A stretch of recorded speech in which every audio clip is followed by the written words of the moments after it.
for those of us in my party, let me begin with a message to those who are no longer sitting behind me. I am sorry. We have lost too many diligent, community-spirited representatives whose wisdom and expertise will be missed in the debates and discussions ahead. Now we will take up the crucial role of His Majesty's official opposition, professionally, effectively and humbly. My advice to all members is to appreciate the role that you have every day that you have it. To be sent to this place by one's constituents is the greatest honour, privilege and responsibility. Mr. Speaker-elect, I'm pleased to join the Prime Minister in welcoming you back to the Speaker's chair, and can I also praise the wonderful speech from the Honourable Member for Lancaster and Wyre. And can I start by congratulating the Prime Minister on his election victory, and as he takes on his formidable task, he and his family deserve the good wishes of all of us in this House.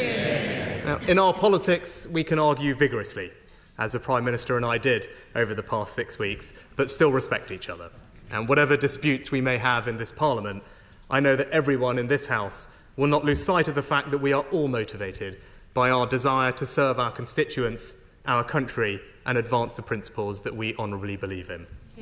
And to every member, new and old, let me welcome them to their places and congratulate them on their results. To be sent to this place by one's constituents is the greatest honour, privilege and responsibility. I know every one of us will be trying to repay the trust placed in us, and I look forward to continuing to represent the interests of my own rural North Yorkshire constituents. One of the great aspects of our system is no matter how high you rise, you still have that constituency which keeps you grounded. And my advice to all members is to appreciate the role that you have every day that you have it. And for those of us in my party, let me begin with a message to those who are no longer sitting behind me. I am sorry.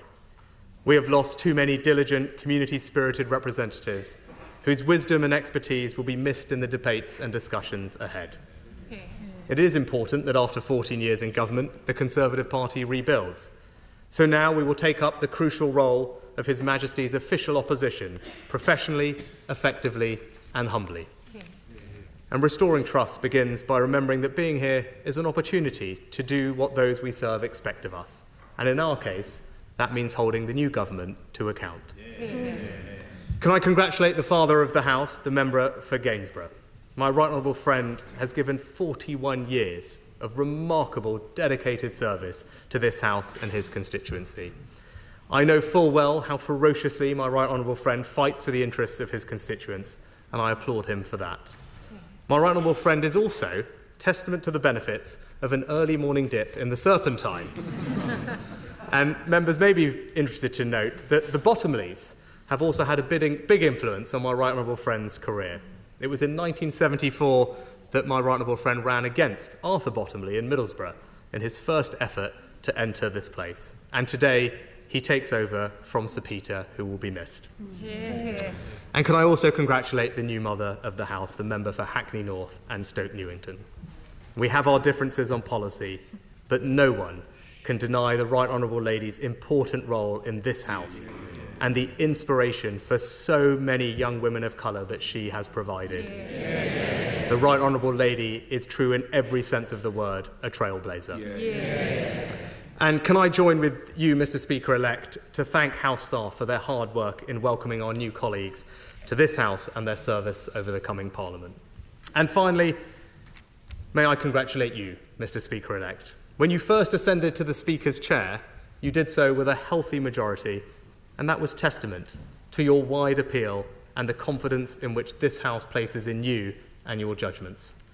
The last Conservative Prime Minister, the Right Honourable John Major, who spoke from these opposition benches, said about the role of the Speaker, "The job specification is pretty daunting. The patience of Job and the wisdom of Solomon are only the basic requirements.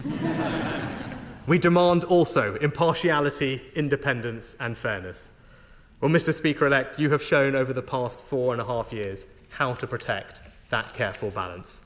The last few years in this House have been at times difficult, and you, sir, have always brought this House together. That was clear when we lost our colleague, Sir David Amess. And I know your guidance and support for members then was greatly appreciated. It is a privilege to be in this House. Our democracy is powerful, and as we have witnessed, it can be definitive. But I know that this House will, true to its best traditions, hold the executive to account. and I know that Mr. Speaker-elect will facilitate that. So in conclusion, Mr. Speaker-elect, I have no doubt that we will face difficult days together in this place, but I also know that I speak for the whole House when I say that we will all welcome your leadership and guidance in the months and years ahead. If you like this video, then like, share and subscribe to ET Now.